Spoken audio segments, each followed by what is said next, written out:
So mga par, marami nga po ang nagulat ng mga boxing fans lalo na ang mga eksperto dahil sa bakbakan ng ating pambansang kamao Manny Pacquiao kalaban si Mario Barrios sa July 19, walang partida sa laban. Nag-e-expect kasing ilan mga idol na manghihingi ng rehydration clause si Pacman kay Barrios dahil masyado ito malaki para sa welterweight fighter. Tsanta ng mga experts mga idol, aabot daw ang timbang ni Mario Barrios sa super middleweight division sa gabi ng laban nito kay Pacman. Samantala si Pacman naman daw mga idol, inaasahan na mananatili sa 147 pounds o di kaya hindi lalagpas sa 150 pounds dahil masyado maliit ito sa welterweight. Pero hindi nga ito gawain ni Pacman mga idol ang ganitong estilo na limitahan ng kanyang makakalaban sa timbang. Kumbaga bahagyang gugutumin dahil merong rehydration clause. Ito daw ang paraan mga idol para maging parehas ang laban. Kaya naghahalo ngayon ang emosyon ng mga boxing experts. Una, nangangamba sila sa kalusugan ni Pacman dahil bukod sa lalaban ito sa 46 anyos ang kanyang edad, ilalaban pa ito sa 6-footer na boxer na open sa kahit anong timbang man ang kanyang i-rehydrate sa laban. Pero kasabay nito mga idol, bumilib din ang mga experts kay Boss Manny dahil sa sobrang tapang nito ng pumatol sa ganitong laban. Pinapakita lang daw ni Pacman mga idol na isa itong tunay na fighter. Walang partida lumalaban kahit anong advantage ng kalaban. Kaya dito talaga natin masasabi mga idol na isang malaking sampal ito para sa 3-division champion at current WBA lightweight champion Gervonta Tank Davis. Kung matatandaan nyo kasi mga idol, nung lumaban si Tank Davis kay Mario Barrios sa WBA title fight sa 140 pounds, napag-alaman po natin mga idol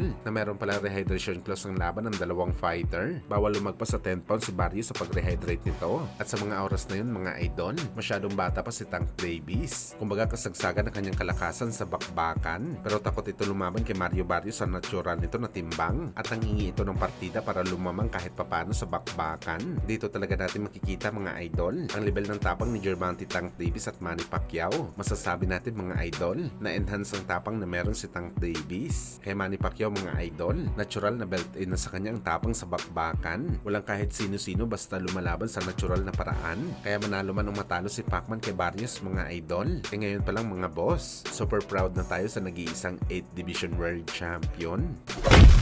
Sa kabilang banda naman mga idol, speaking sa pagkahalimaw ng isang fighter, pinakita naman po mga idol ng isa sa mga alaga ni Manny Pacquiao na si Isaac Pitbull Cruz ang kanyang brutal training ahid sa laban nito kontra kay Angel Pero sa undercard ni Barrios at Pacman. Ginaya nito mga idol ang pagbugbog ni Pacman sa kanyang bodega. Nagpapasuntok ito sa kanyang ama, paraan para palakasin ang kanyang sikmura sa laban. Kung saan mga idol, ang dahilan pala ni Pitbull Cruz kung bakit tinanggap niya pa ang pangalawang laban kay Pero kahit tinalo niya na ito sa unang laban nila. Marami daw kasi mga idol ng mga boxing fans ang duda na siya talaga ang nanalo sa bakbakan at sa rematch daw mga idol tatapusin na ni Pitbull ang duda na to dahil balak nito wag na paabutin si Pero sa final bell.